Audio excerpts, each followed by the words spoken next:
جس طرح 6 ستمبر یوم دفاع پاکستان ہے، اسی طرح 7 ستمبر یوم دفاع نبوت صلی اللہ علیہ وسلم. یہ وہ عظیم دن ہے جس میں نبی صلی اللہ علیہ وسلم کی نبوت کا دفاع ہوتا ہے، اور پاکستانی سطح پہ اس نبوت کے دفاع کرنے میں ہمارے اسلام کے بڑے عظیم راہبر اور رہنما شاہ احمد نورانی رحمۃ اللہ علیہ کا کردار عظیم ہے، جنہوں نے اس سارے پروگرام کو لیڈ کیا اور ختم نبوت پہ پیرا دیا. اور جتنے لوگ ختم نبوت پہ پیرا دینے والے ہیں، ابو بکر صدیق سے لے کر قیامت تک، ان سب کے نام تاریخ میں سنہری حروف سے لکھے جانے والے. اس کے بارے میں شاہ احمد نورانی رحمۃ اللہ علیہ نے اسمبلی میں بھٹو کے سامنے پوری سپیچ کی اور ان کو وہاں بلایا، ان کا مدعا سنا، اور پھر یہ بات بیان کی بھٹو صاحب کو. کہا بھٹو صاحب یہ کہتا ہے، اور اس کا بڑا قادیانی کہتا ہے، جو اس کو اللہ کا نبی نہیں مانتا وہ. یہ بات 6 ستمبر 1974 کو ہوئی. اس بات کو سن کر اس اسمبلی نے فیصلہ محفوظ کیا، اور 7 ستمبر کو پھر فیصلہ سنایا گیا اور کہا گیا کہ مرزا غلام قادیانی کے ماننے والے سارے کافر ہیں. یہ پاکستانیوں کی وہ عظیم جیت تھی جس کے بعد ان کا دروازہ بند ہو گیا. اب اس کے بعد آج تک 1974 7 ستمبر 1974 سے لے کے آج 2017 تک کوئی قادیانی نیشنل اور انٹرنیشنل سطح پہ اپنے آپ کو پاکستانی اور مسلمان نہیں کہہ سکتا. اور نبی صلی اللہ علیہ وسلم کی حدیث کے مطابق 30 جھوٹے لوگ قیامت تک آئیں گے، جن میں سے 30واں دجال ہوگا. اور کئی لوگ گزر چکے، صاف بن سیاد گزر گیا، اسود انسی گزر گیا، مسلمہ کذاب گزر گیا، اور عورتیں گزر گئیں، مرد گزر گئے جنہوں نے یہ دعوے کیے، اور سارے ذلیل و خوار ہو گئے. کبھی وہ بندہ عزت نہیں پا سکتا جو نبی صلی اللہ علیہ وسلم کی نبوت میں حملہ کرنے کی کوشش کرتا. موجودہ دور میں جو ختم نبوت کا سب سے بڑا دشمن گروہ اور فرقہ اور جماعت ہے وہ قادیانی ہے. اور یہ وہ لوگ ہیں جو مرزا غلام احمد قادیانی کے پیروکار ہیں، اور اپنے آپ کو پاکستانی ان کو مرزائی اور قادیانی کہتے ہیں، جبکہ یورپ میں ان کو احمدی کہا جاتا ہے. میں مرزا قادیانی کے بارے میں، غلام قادیانی کے بارے میں کچھ اپنے عوام الناس کو تھوڑی تاریخ سنانا چاہتا ہوں کہ یہ کون سا بندہ ہے.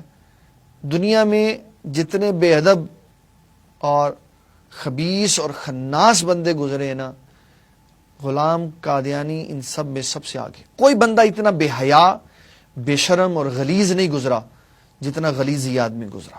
کسی نے اپنے ایک پہلو کے اوپر کام کیا، اس نے اسلام کے ہر پہلو پہ گندگی پھیلائی.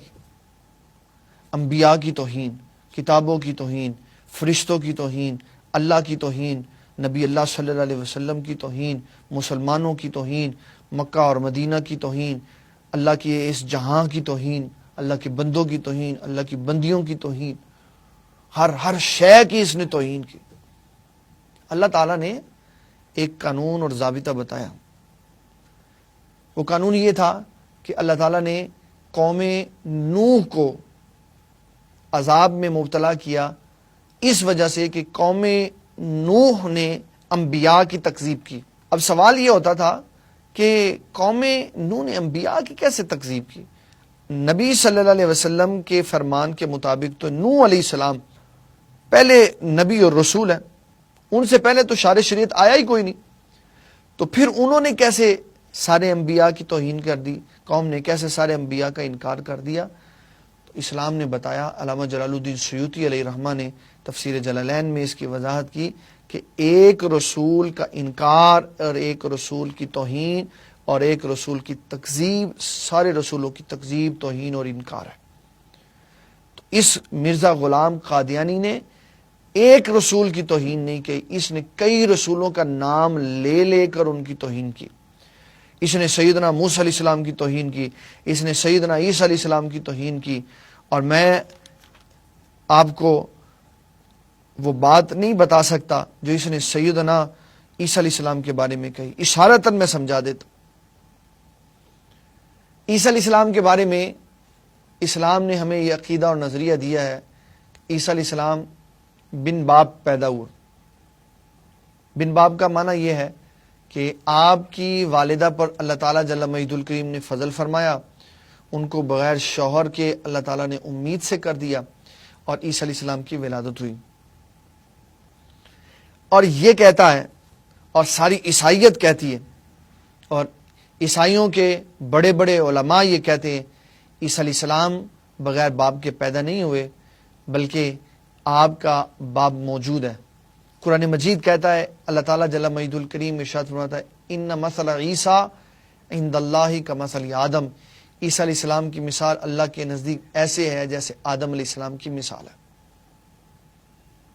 اب جب یہ بات واضح ہو گئی کہ عیسیٰ علیہ السلام بھی بن باپ کے، آدم علیہ السلام بھی بن باپ کے، میں اس میں یہ بات عرض کرنا چاہتا ہوں، کیونکہ ہم اس کی زندگی کے بارے میں لوگوں کو بتانا چاہ رہے ہیں، تو میں کچھ ترتیب کے ساتھ بتاؤں گا کہ اس نے کون کون سے دعوے کیے۔ ایک دعویٰ اس نے یہ کیا کہ یہ مجدد ہے۔